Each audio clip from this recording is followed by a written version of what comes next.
என்ன மச்சான் மூஞ்செல்லாம் கென்னி போய்க்குது? அது ஏன்டா கேக்குறேன்? நேற்று நைட்டு ஃபுல்லா சரக்க போட்டு என் பொண்டாட்டிக்கு ஐ லவ் சொல்றேன் ஞாபகத்துல பக்கத்து இருக்கிற பொண்ணு ஐ லவ்னு சொல்லிவிட்டேன். அவன் வாத்தாக்காடி சரியான டென்ஷன் பார்ட்டி போல செருப்பு எடுத்து பிய அடிச்சுட்டா.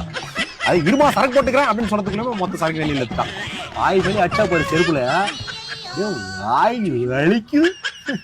நீயாவது பரவாயில்ல, நேற்று நைட்டு சரக்கு போட்டு என் பொண்டாட்டி கையை பூச்சி இழுக்கிறான்னு சொல்லிட்டு என் மாமியார் கையை பூச்சி இழுத்து போட்டேன்.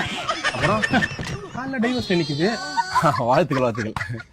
ஆனா ஒண்ணு முடிவு பண்ணிட்டேன், இனிமே வாழ்க்கையில என்ன நடந்தாலும் சரக்கு அடிக்கிற மாதிரி கிடையாது. கேட்கறான் கட்டப்பா மேல சத்தியமா, ராஜமாதா மேல சத்தியமா, பாகுபலி மேல சத்தியமா, இனிமே எவன் கொடுத்தாலும் குடிக்க மேலடா.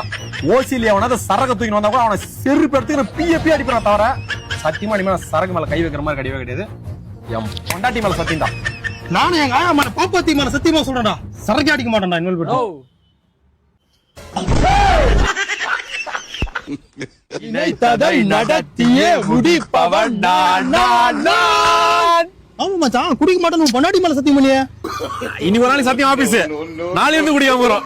இனி ஒரு நாளைக்கு மூக்க முட்டை எவ்வளவு குடிக்காம குடிச்சிட்டு நாளைல இருந்து ராஜா மாதா மேல சத்தியம்.